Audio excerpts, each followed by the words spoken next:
I did not expect that you would make it to the end. Yes, it would seem even time cannot hold you back. In that case, perhaps this truth is one you can bear. Come, let your wish be granted.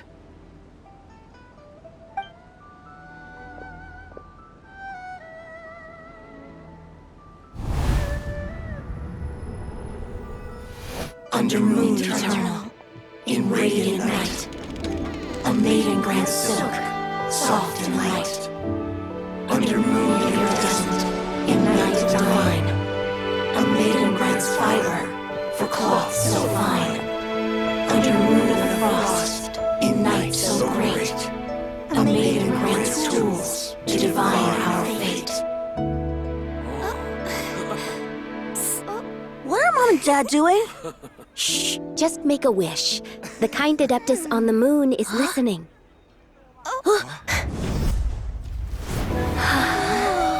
Look, it's Lady Tsubai.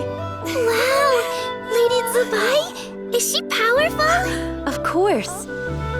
She taught us how to grow grain and beans, millet and rice, how to peel hemp and reel silk, spin thread and weave cloth, how to cut stone and build houses, cast bronze and forge tools. According to Mom and Dad, the Adeptus Tsubai is the god of soil and grain, who blesses our land and its crops. Huh? Lady Tsubai's leaving. It's all right. We just have to wait till next year. She'll be back.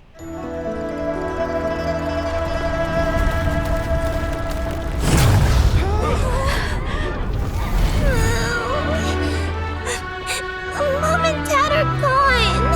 Why hasn't Lady Tsubai returned? She'll come. We just have to believe. What is that?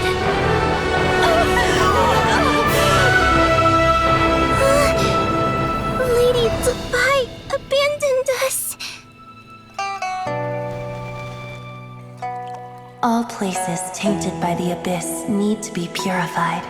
That includes Long Gone. And what of its people? You know what will happen. You are but an emissary to the mortal realm. This is Heaven's will. There is no need for guilt, and no place for hope. I wouldn't dare. But the people of Langan honor me, worship me, pray to me. If I do not answer, the guilt will be too much to bear. And if you do, you will meet the same end. Then as their god, I shall die among them.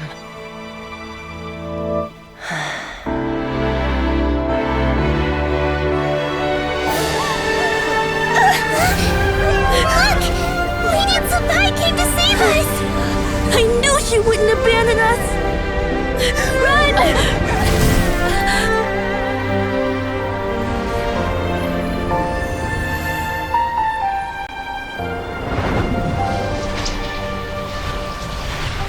You have done enough.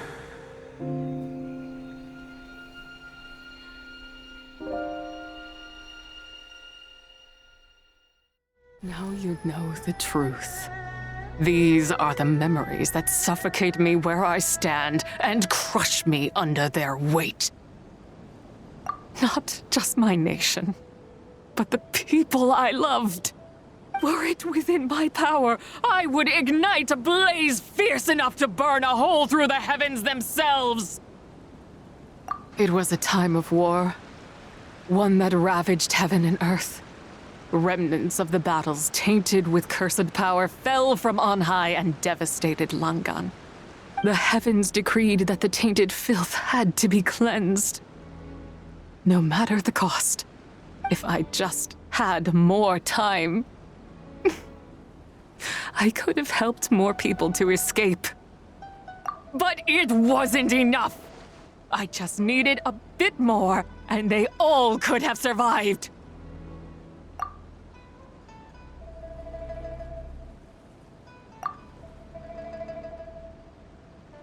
I never imagined there would come a day where I found peace.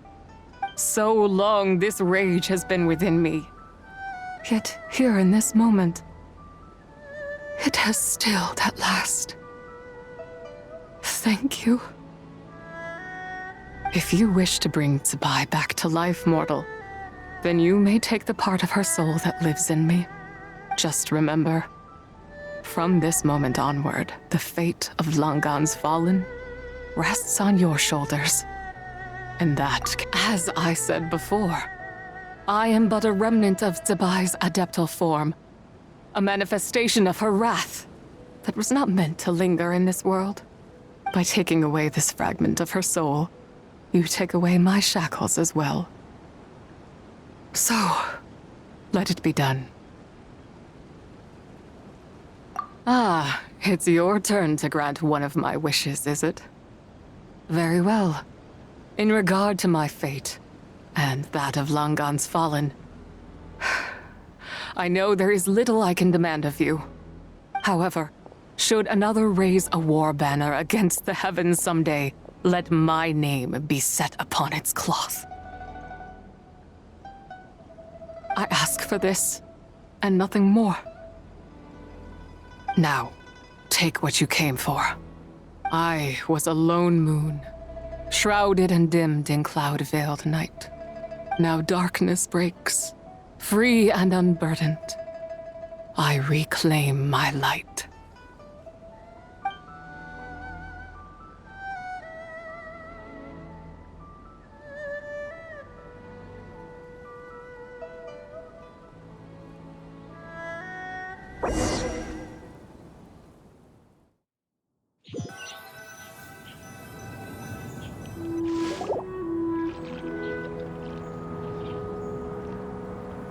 You think I am one to fold so easily? Ah, young one. What brings you here? My, what exquisite mint seedlings. Was it you who planted them? I had not taken you for one so versed in the horticultural arts. I must insist that you visit Mount Hulao. There is much we could learn from one another. Ah, but this is Cloud Retainer's abode. She does not appreciate the verdant wonder that is mint. We should leave at once. If she sees us here, there is little I can do to protect you. You weren't? Was it Mooncarver then? My, what nerve he has. What? Looks like Mountain Shaper is back to normal. Has the matter with Zizhi been resolved then? Wow, that was fast. That took, what, like, a second? A second to us, perhaps. But for the Traveler, I imagine it felt much longer than that. One's plan was most successful then. And you're all right, Traveler. You don't feel strange in any way? Well, sounds like good news all around. I'm glad this matter is resolved. What is this matter you speak of? The possession of that mortal child? The matter of Zizhi may have been resolved, but there is another that is far from over. The mint you planted around my abode. Perhaps you have a moment to spare for a little chat, Mountain Shaper.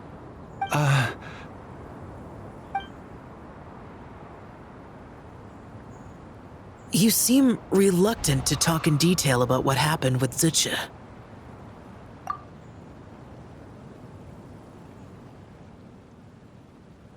Don't worry. I won't ask you to reveal her secrets to me. And I doubt the other Adepti will either. Huh? You don't want to know what happened? The expression on your face. I know it well, Traveler. It's one I've seen Rex Lapis wear on many occasions. Whatever you learned, it must be too heavy to share. But you're okay, right, Traveler? That deadly self didn't hurt you, did she? Well, as long as you're not hurt, Paimon doesn't need to know anything else. Even so, I hope you feel like you can entrust me with it. If I learned anything from our time together, it's that one should not have to shoulder such a weight alone. Not to mention that certain knowledge brings danger in its wake. I would never want you to feel forced to be the sole keeper of such secrets. Yeah, kinda like how one person can't finish a whole slime, you know? Better to grab a bunch of friends and get it all together. Exactly! Wait, no! Paimon's just saying we've got loads of friends who'll be more than willing to lend an ear.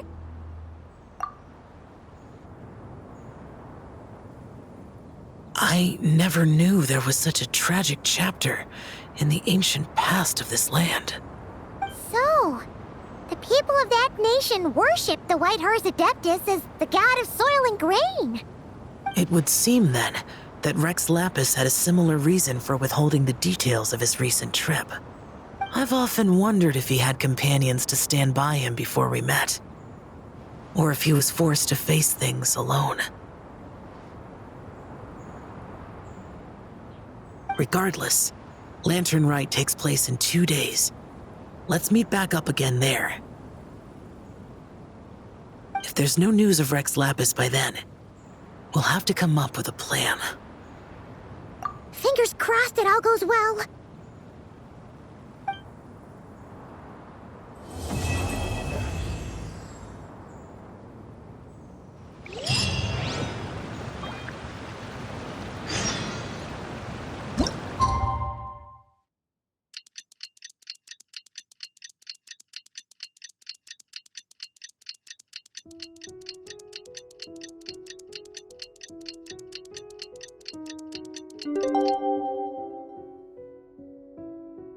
It's time to meet back up with Xiao. Let's head to Mount Outsong.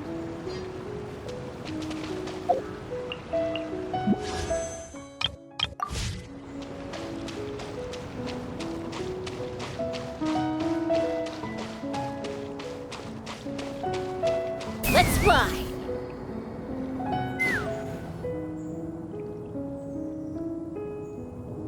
Xiao, Cloud Retainer, Meta Ping! We're here! Any news on Zhongli? Wait, are we missing 2 Adepti? Well, Shenyun banned Mountain Shaper from Mount Outsong for 3 days. Oh, then what about Mooncarver? The scheme to plant mint in one's abode was one those 2 fools devised together? And when it comes to punishment, one does not discriminate. His banishment ends in 3 days as well. Wow, that's pretty harsh, Cloud Retainer. Let's get down to business. We have news of Rex Lapis. Huh? Isn't that... Yes, Rex Lapis's Geopillar. It descended from on high this morning. He must have sent it for a reason, but it does not respond to our touch. So, what does it mean? Is he in trouble? Not necessarily. It could be a message only a specific person is meant to receive. Traveler, you alone spoke to Rex Lapis before he left. Oh, so it must be for the Traveler. Give it a try.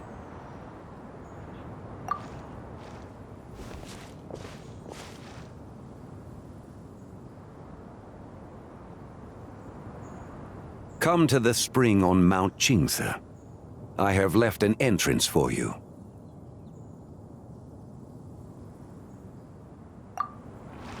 Well?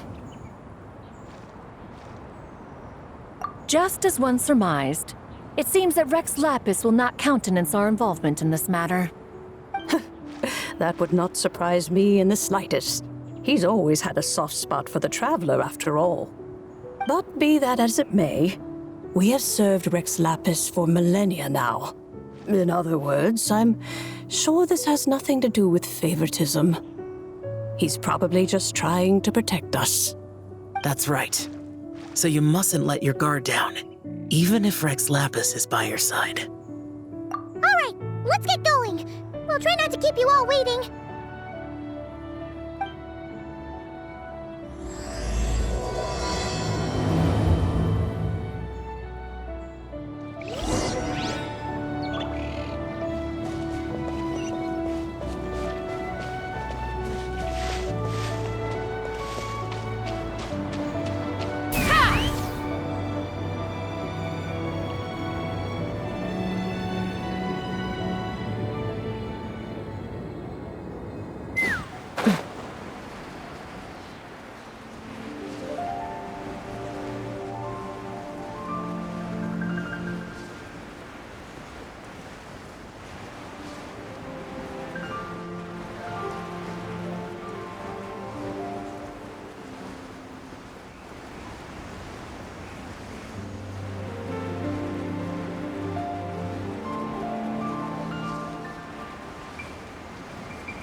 Let's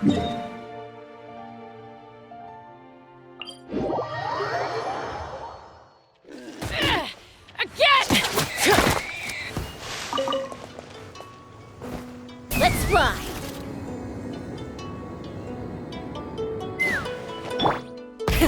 Rev the engines! Keep your eyes peeled. They should be around here somewhere.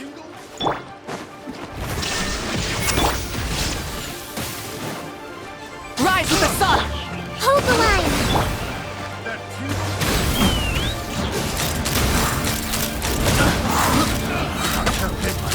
The wrong test subject. Picked the wrong test subject.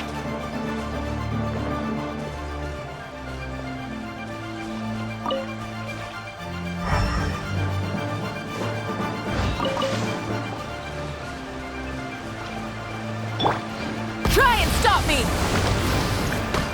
There is no escape! Rest and rebuild!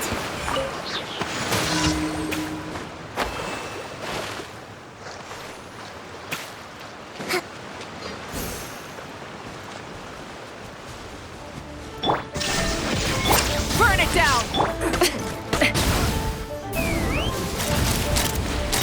Open fire! The hunted becomes Locked the on! hunted.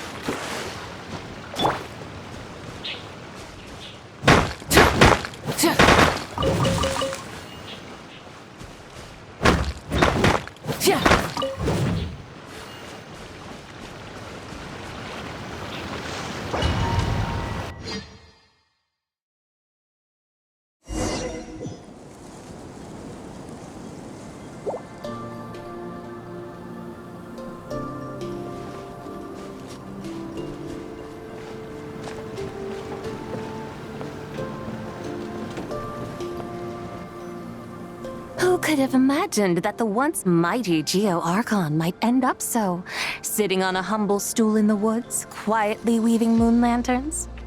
You really do look like an old man now. This is a Shao lantern, not a moon lantern.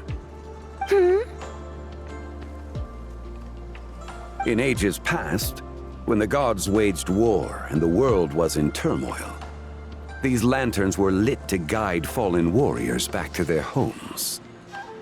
Had you tarried in the mortal realm for but a little while longer, you might have become quite accustomed to them. Even so, it bears such a striking resemblance to the moon lanterns they used to offer up to the heavens. Could this truly be mere coincidence? Perhaps in some sense it is, yet in another, it isn't. For instance, who is to say that some of Langan's magnificent jade did not become part of the very foundations upon which Liyue Harbor now stands? It is conceivable that this ritual was transmitted in such a manner too.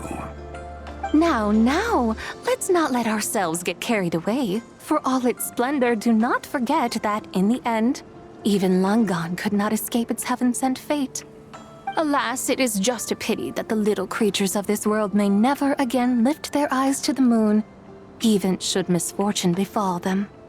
But you, Geolord, now that you rule this realm, why take the trouble, not to mention the risk, to visit one who bears such profound guilt as I? Are you not afraid that you might be sullied by the curse of time that was laid upon me? There is no risk to speak of. At least, not in comparison to that which you took when you defied the heavens all that time ago. As I have stated, time and again, it was not I who defied the heavens. Geolord, the ancient affairs of Langan have nothing to do with me, for I am but one of her deadly selves, severed before her demise. My name is not Zibai, but Zichao. Surely you did not take us for one and the same solely on the basis that we may all assume the form of white horses? Sorry to break it to you, but you seem to have found yourself the wrong white horse. Anyway, do tell me, what urgent matter brings you here? Very well, then. I have come to ask for Zibai's shade. Oh? So, the Geo-Lord has set his sights upon Zibai's human soul. And what is it that you intend to do with it? The world outside is changing. With the new moon's birth, the confines of the Shadow Moon are gradually disintegrating. In other words, the heavenly soul is set to return. Consequently, strange phenomena have manifested within Longan's former domain, leading to the earthly soul's reappearance as well. The last of the trio, the human soul, is in your possession. Most intriguing. My intention is to gather all three together, so that an old friend may finally make her return. I must admit, it seems that some remarkable affairs are coming to pass in the outside world. Yet there is one thing you seem to have overlooked, Lord of Geo. Back in the day, it was you that freed me from that painting. And afterwards, I took up arms in your name. Together, we first subdued Chenyu Vale, then brought peace to Mount Qingse. It was for this cause that the contract between us was made. But now that the debt has been repaid, what cause have you to expect my aid? Zibai and I have long been friends. Given not only that you were manifested from a corrupt desire within her divine form, but that you also possess a fragment of her soul, how can you purport to be the wrong white horse? I think you'll find that we are now as separate and distinct as any two beings ever were. What once shone with radiant purity has long become dust. What you see is no longer what it was. Oh, great Lord of Geo. Should this still be unclear to you, I bid you take your leave. It seems that the fault lies in my own lack of consideration. As you wish. I shall let this matter rest. Wait! One moment, if you will. Should this not be your opportunity to propose a new contract? The part where you make me an offer I simply couldn't refuse? Even those puny mortals know how to haggle when striking their bargains. Should you, the famed god of contracts, not likewise strive for success through negotiation? Come now, enough with the posturing. It's time to name your price. Very well. I had, in truth, prepared a new contract for your consideration. I knew you would not come before me unprepared. Yet, you should know that I want for nothing, for I live in the mountains, carefree and untroubled. Occasionally, I even find sport in teasing the mortals who stumble into my presence. Then why persist in telling them those ancient stories? I speak of what transpired before the sky collapsed and the earth sank into itself. That is merely my way of passing the time. And what of it? Would any believe, much less remember, the ramblings of a mountain hermit? Those tales have long since spread throughout the mortal realm. Who? Should my words prove insufficient, I invite you to see the world for yourself. To this end, I have found you a pair of trusty guides. The lantern rite is presently underway in Liyue, and should prove quite intriguing for you. So this, then, is the contract you have prepared for me? Indeed it is. Think of it as a contract for a one-day festive excursion. Surely you do not hope to offer this in exchange for Zibai's shade. The foundation of my very existence for a little excursion seems a little steep, wouldn't you say? Why not see for yourself? You can always decide afterwards. The final determination, of course, shall rest with you. Is that so? Then perhaps this deal might not be entirely off the table after all.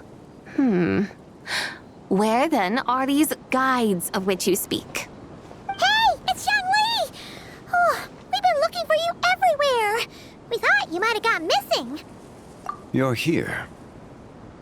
So these are my guides. Well, well. They certainly look the part, I'll give you that. Guides? Oh, you poor innocent little creatures. The benevolent Lord of Geo has sold you to me, which means that for the rest of this day, you belong to me. Sold us to you? Just what have you gotten us into, Zhongli? The situation is not quite as dire as that would sound. I ask only that you accompany my Adeptus friend on a tour. I would suspect that depends on how well you entertain me. Entertain you? Let us start with this Liyue Harbor, of which I have heard so much. Nowhere is quite so fascinating as a place teeming with little mortals. How come this Adeptus sounds so different from what Paimon imagined? Okay, we'll take care of it. Get ready to find out why they call Paimon the best travel guide in all of Tibet.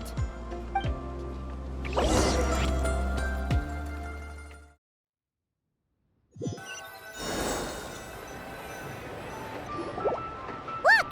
We've arrived at Liyue Harbor. Not only is it Tibet's busiest port, it's also the beating heart of Liyue. So, dear Madam Adeptus, where would you like to go first? With humble fare and wine to sip, in comfort clothed and soul at ease, one eats, and all the heart's ills cease. So we're heading straight for the good stuff? Well, you're in luck, because Paimon's an expert when it comes to food. There are two main cooking styles in Liyue. Li cuisine, which is all about mountain delicacies, and Yue cuisine, which is centered on seafood. The most famous restaurants are Liuli Pavilion and Shinyue Kiosk. Oh, now Paimon's starting to drool. Guess our only option is to go try them both. 2 meals back to back. Both sound like excellent options to me. Are these the kind of establishments that most people might visit on a regular basis? Not exactly. Both Li cuisine and Yue cuisine are known for their pricey ingredients. Definitely not what you'd call the budget options. But don't you worry about that. Just think of it as Zhongli's little treat. Come on, aren't you supposed to be pals with Hu Tao? I'm unsure we can afford to spend a little more of her mora at least. Hey, all Paimon wants is to provide our Adeptus with the best possible experience here. Don't you want that too? Both certainly sound like worthy choices. Just now, though, I happened to see a porter pass this way. Where might individuals like him go to eat? A hungry porter, huh? Oh! Paimon knows just the place! Yep. Nothing fancy schmancy there. Just tasty dishes made with simple ingredients in a variety of different styles. Most importantly, it's great value for money, too. No wonder everyone loves it, huh? Oh, and the owner happens to be a good friend of ours, too. One mean restaurant. Yes, even the name itself feels lively and down to earth. All right, let's make it our first stop. Yippee! That's a great choice, too. Alrighty, let's head over there right away. Paimon can't wait to dig in. Wamin Restaurant, here we come.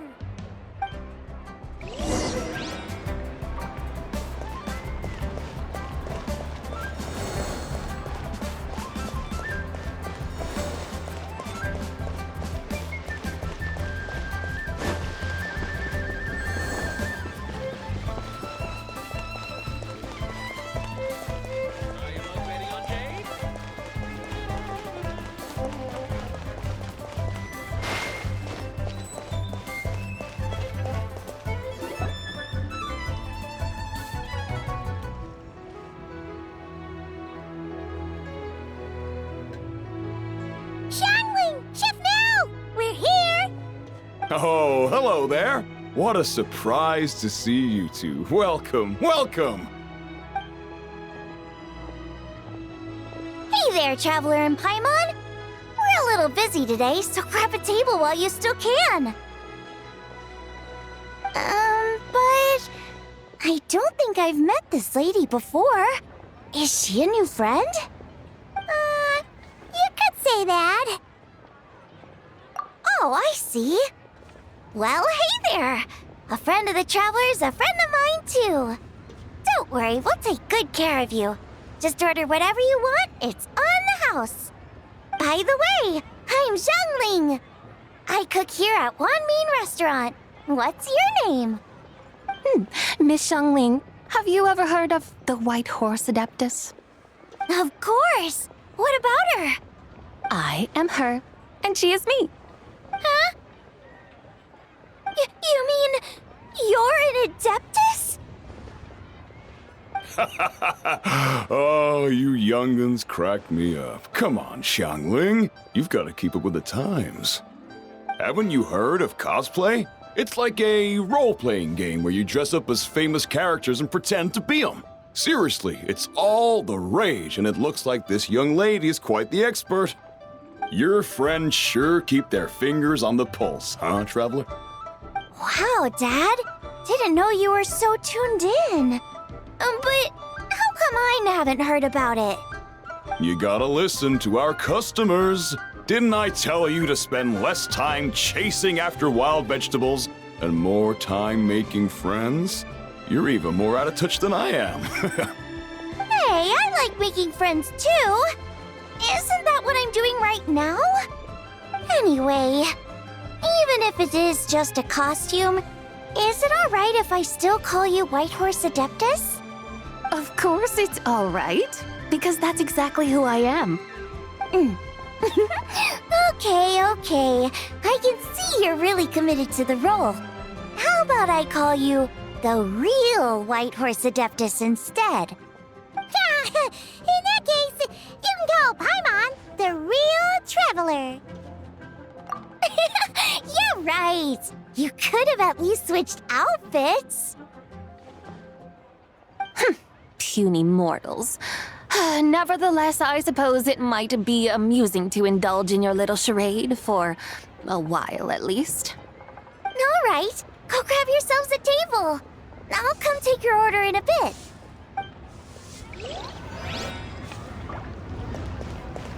Cheap and tasty Wow. chop suey. Leo's really got a lot going for it. Hello. May I ask if Miss Xiangling and Chef Mao are here? Yeah, they're just over there. Wait a sec. Aren't you? So, what would you like to... Huh? You're... Hello, Miss Xiangling. It's me, Lu Xiangxiang, the one who broke some stuff here at your restaurant a few days ago. I just wanted you to know how sorry I am. I honestly don't know what came over me. Please forgive me. Oh, it's you. You really gave me a fright that day, young lady. You didn't actually get food poisoning from our black-back perch stew, right? Come on, Dad. She's come to say sorry. It's all right, Miss Lu. You must have been feeling a bit off that day. You're looking so much better now, though. Why don't you grab a table, too? This one's on the house. No, I couldn't possibly. Hey, it's totally okay. We all feel under the weather sometimes, especially when we're away from home. Go on, find yourself a... yikes. Looks like all the tables are taken.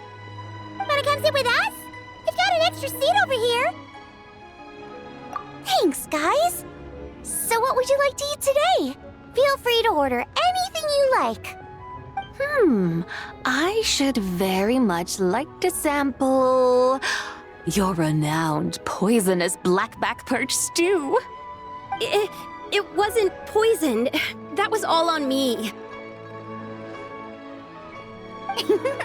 So that's one portion of blackback perch stew. How about you guys? Paimon wants...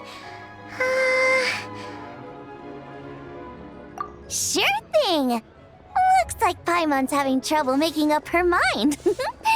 Anyway, I guarantee you'll love it. Let me think. Well, since the blackback perch stew is on the spicier side, I guess it makes sense to balance it out with a serving of stir-fried shrimp. And since it's Lantern Rite season, you better try out the triple-layered consomme and come and get it too! Those are our seasonal specialties. As for the carbs, since we've got a full table, how about some right at home? Along with our special chili mince cornbread buns. Trust me, you won't be disappointed. Then for dessert, I'll whip you up some Lucky Snow Delight. I just came up with it a few days ago, and I can't wait for you to try it. Wow! Sounds like quite the feast! Looks like Paimon's in luck today! Am I the only one who thinks that's way too much? Not at all. Don't worry, I know what I'm doing. And to top it all off, our star dish, Adeptus Temptation. You should know that we don't often serve this here at Wanmin Restaurant. But since this is my first time cooking for the White Horse Adeptus, I'm pulling out all the stops. Okie dokie, just sit back and relax. I'll have your dishes out in no time. Hold on. Did I just hear Miss Xiangling mention the White Horse Adeptus? You did indeed. And you're looking right at her. Ahem! That's a joke, by the way. She's cosplaying. Oh, I see. Phew, almost believed you there for a moment. Tell me, little one, what business might you have with the White Horse Adeptus? It's a long story. Basically, a while back, I took part in an archaeological dig over at the chasm. While we were there, we discovered a number of relics. Our findings show that they date back to the era of Long Gone, an ancient nation whose people are said to have been the ancestors of some of the modern-day inhabitants of Chenyu Vale. And why might such matters concern the White Horse Adeptus? Because some of those relics not only seem to contain textual references to her, but even depictions of what she looked like. There have long been legends claiming that the White Horse Adeptus was a deity of that era, but there are plenty of other theories out there too. If I could just locate some more detailed records, I'm sure we'd be able to find out so much more. So you're into history? Well, to tell you the truth, I actually joined the archaeological team by sheer accident. But once I'd started down this path, I knew that I wanted to make something of myself. Recently, though, things seem to have taken a turn for the worse. Still can't believe I caused such a mess and even ended up hurting someone. Oh, so you're considering becoming a martial artist now instead? No, I mean, they weren't seriously hurt. It was just a few scratches, and they let it go after my mother compensated them.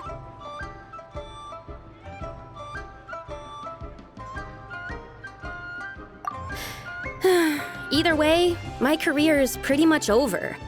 And even though both the victim and the Ministry of Civil Affairs say they won't be pursuing the matter any further, my father says he's going to punish me according to our family rules. Family rules? Yeah, he's decided to ground me. I'll have to return to Chaoying Village after Lantern Rite, and goodness knows when I'll be allowed to leave again. Wow, that's harsh. Sounds like the kind of thing only rich, super traditional parents would do. We're not exactly rich, though. All we own are a few tea fields in Chaoying Village and a guest house in Liyue Harbor. A guest house? It isn't Baiju Guest House by any chance?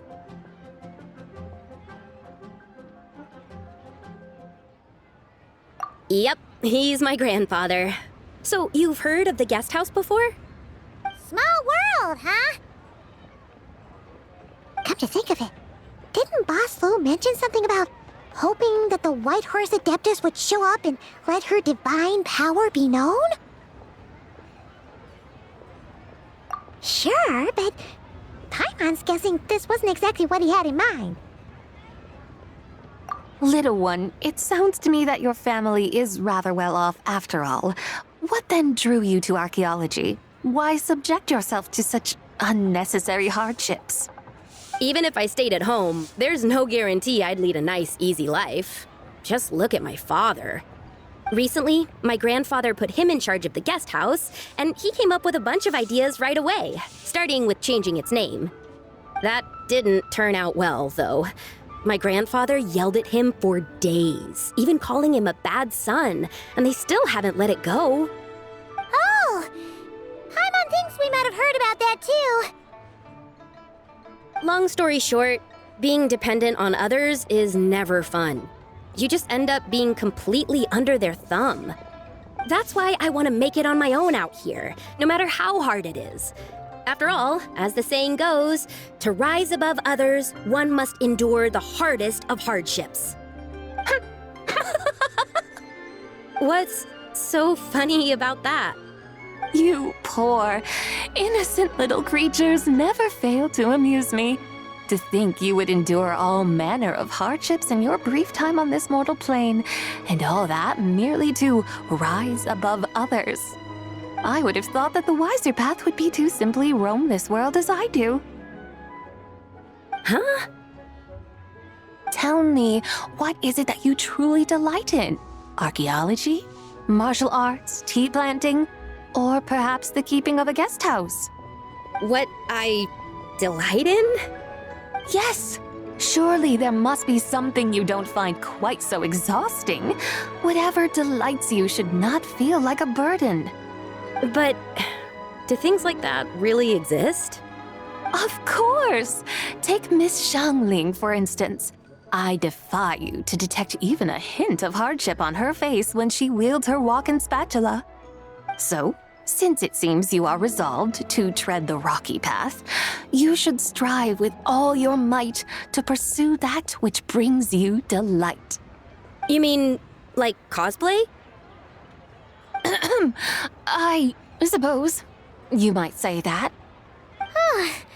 Looks like the White Horse Adeptus is really getting into her role. I think I get what you mean then. Maybe I should have a chat with Miss Xiangling before I head home. Okay, everyone. Sorry to keep you waiting. Here's your food. Wow. It all smells so good. Oh, finally! I get to try that famous poisonous stew. Hey! Didn't you hear what Shang said? It wasn't the stew. If anyone's to blame, it's that other you. What's up? How fiercely this mortal fare burns upon the tongue!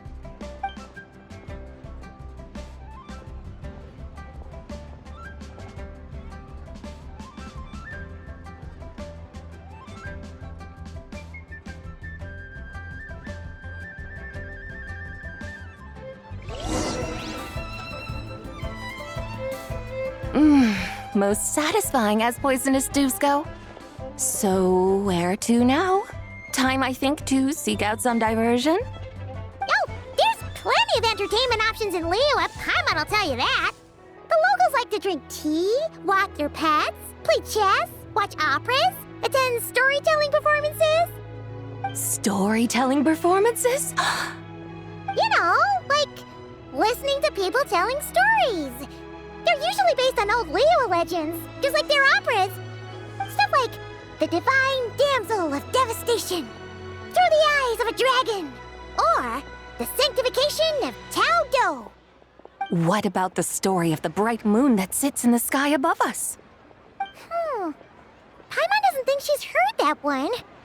Still, the moon does come up quite a lot. It's even in the name itself. The Yue in Liyue actually means moon. Since we're on the subject, you like telling stories yourself, right? Why don't we go check it out?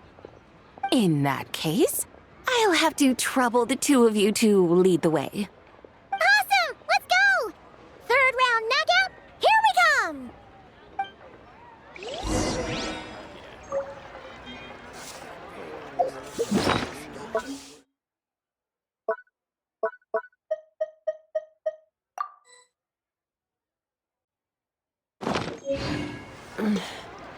I'm a little out of practice these days.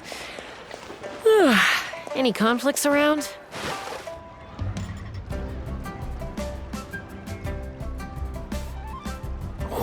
tongue twister. I'd have made a complete fool of myself if I tried to say it on stage without practicing it first. Huh. Call yourself Iron Tongue, Tien. Wobbly Tongue, Tien, more like.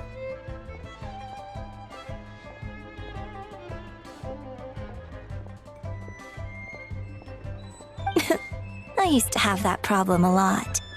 But if you just take your time to grasp the meaning and commit it to memory, you'll be able to say it smoothly in no time.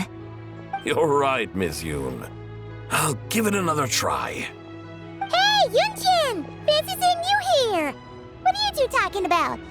Ah, Traveler and Paimon, we meet again. And who, may I ask, is this? You may call me the White Horse Adeptus. The White Horse Adeptus? She's not really an Adeptus. I see. Well, it certainly looks like a lot of fun. Oh, funny you mention it. This type of thing is actually something I'm quite familiar with. Once, to perform Through the Eyes of a Dragon, I decided to imagine that I was Rex Lapis himself. It was the only way to truly inhabit his mindset and understand his resolve to quell those demons. Sounds like you just wanted an excuse to feel all big and powerful. Hey, that's... You just don't understand how inspiration works. You're one to talk. Paimon's traveled all over with the Traveler, and she's seen things that would make your jaw drop. All right, then. Since you claim to be so knowledgeable, why don't you prove it by reciting an ancient poem? An ancient poem? Which one? Ha! See? You mean to tell me you've never even heard of the ancient poem called An Ancient Poem? What kind of a title is that? Quit teasing, Paimon. We only just found out about that ourselves. He's talking about the writing on those ancient relics. When we first saw it, we couldn't figure out what it all meant. So in the meantime, we decided to just refer to it as an ancient poem. However, thanks to the painstaking work of the scholars who were tasked with decoding it, it seems like that's exactly what it was. Or rather, an ode offered in veneration of the moon and the White Horse Adeptus. Oh yeah! Didn't Kuching mention that before? It's got something to do with Longan, right? That is correct. The Ministry of Civil Affairs has issued a notice stating that, although it is true that the moon may disappear tonight, we should be in no danger. In other words, there's nothing to fear. But if you're worried, we can always take a leaf from the Book of the Ancients. By reciting this poem, I mean, and calling for the White Horse Adeptus's aid. If we do that, I'm certain she'll protect our moon and keep us safe. Oh, seriously? Paimon has to get a look at this.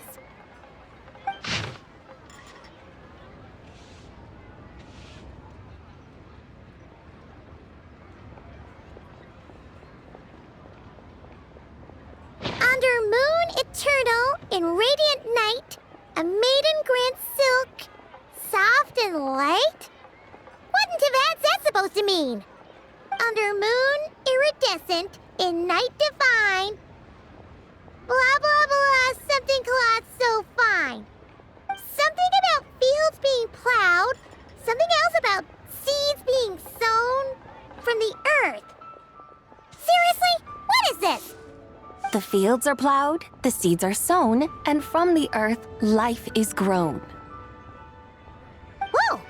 You did that without even looking! Bravo! Bravo! We have an expert in our midst. Looks like this young lady really does know her role inside out. If I didn't know any better, I'd have taken her for the real deal. That's because I am the real deal. That's the spirit. This is exactly the kind of mindset I was talking about. Behold, mortals, I am none other than the indomitable Rex Lapis himself. Kneel before my godly splendor. Believe me, young lady, I know exactly why you do it. Back in the day, I was just like you. I must say you are rather amusing as mortals go. Miss Whitehorse Adeptus, it is a great pleasure to make your acquaintance today. I have some questions regarding the poem, and I was wondering, perhaps, if you might be able to shed some light on it? You want me to explain the full meaning of its verses? Your guidance would be much appreciated. Fascinating. Tell me, do all the people of Liyue still express such reverence for the ancient ways? Well, it's true that we hold a deep fondness for our history, but it is hardly our only pursuit. One of my good friends, for instance, is even more devoted to the modern Fontanian art of rock and roll. Exactly! And don't forget, great practitioners of the role-playing arts walk among us too. People like me and you, young lady. Yes. So rather than placing too much emphasis on our reverence for the ancient ways, it might be better to say that here in Liyue, 100 passions bloom, each with a voice of its own. I see. Then, I suppose it wouldn't do any harm for me to enlighten you. In truth, it is but a simple poem of blessings. Its meaning is this. As the eternal moon rises in the night sky, a maiden adorned with lustrous jade descends upon the earth. She blesses the kudzu vines and mulberry leaves, so that they may be used to make coarse cloth that is nevertheless soft, light, and comfortable to wear. As the iridescent moon rises in the night sky, a maiden adorned with lustrous jade descends upon the earth. She blesses the kudzu vines and hemp, so that they may be used to make fine, luxurious cloth. As the frost moon rises in the night sky, a maiden adorned with lustrous jade descends upon the earth. She blesses the mugwort and artemisia, so that they may be perfect for divination. So she really did come down from the moon? She shows the people how to use the plow and spade to purge the land of weeds, till the soil, and heap up the earth to make it fertile. Then with the hoe, she teaches them to sow their grain, bestowing the promise of life upon every seed. She blesses the millet and the beans, ensuring that their stalks and vines stretch forth without end. She graces the wheat and the rice, so that their heavy heads are filled with plump, glistening grain. Sounds like she's a real pro at all this farming stuff. The fruits of the field are harvested and brewed into sacred wine for honored guests. This we reverently present to the divine maiden, with every ceremonial step flawlessly observed, so that she may witness the depth of our piety and respect. Oh, divine maiden, how can your graceful presence in the sky not seem like that of a fairy descending from the heavens? Oh, divine maiden, how does your pure and radiant form not resemble the guardian spirit of our land? I send my heart's desire, ascending to the heavens, beseeching you to grant us good fortune and blessings in the coming year. Huh? So, that's what it's supposed to mean? I find myself speechless, moved beyond the power of words to convey. Oh, young lady, you have shown me the heights to which a true role player might aspire. A truly remarkable performance. I did not anticipate that anyone could unravel this poem with such depth and clarity, and so soon after the Ministry of Civil Affairs noticed, too. I'd even begun to consider myself somewhat versed in the matter, but as they say, there's always someone more knowledgeable out there. Allow me to extend my thanks to you, Miss Whitehorse Adeptus. You are far too humble, young one. I must confess, it is I who have been surprised, not only by you, but also by this Liyue harbor of the present day. Ah, so you're not from Liyue. And what, may I ask, has surprised you about it? Oh, it's nothing really. Just some old memories scattered here and there. Very well, my guides. I suppose it is time we set forth on the next part of our excursion. I'd like to go see that wharf now. What say the two of you? No problem! We'll take you wherever you want. Oh, leaving so soon? Before you go, allow me to introduce myself. I am Yunjin, director of the Yunhan Opera Troupe. May I ask your name in return? My own name is scarcely worth mentioning, but since you asked, perhaps I'll tell you the title of that poem instead. Huh? So, it isn't actually called an ancient poem? Of course not. Its real title is Odes of Long Zabai.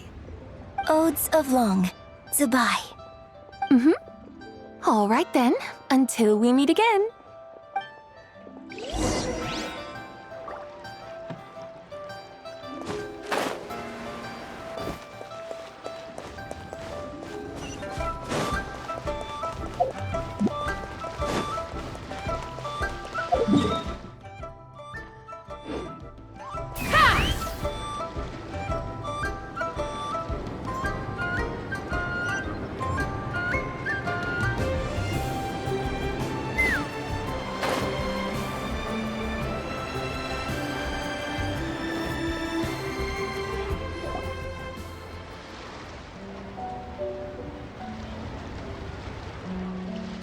I almost forgot to mention. On my recent trip to Notcry, I came across something really fascinating in the Frost Moon Scion's library. I found records in their collection of another divine envoy living on the moon. A divine envoy on the moon? You don't think it could have been referring to the White Horse Adeptus too, do you? No way to say for sure. Still, the similarities between our legends are intriguing, to say the least. Isn't it amazing? Especially when you consider how far apart we are. It truly is. We might live in different lands, but when we look up at the night sky, we all see the same moon and stars. Right? It's like we're all bound together, no matter where we are.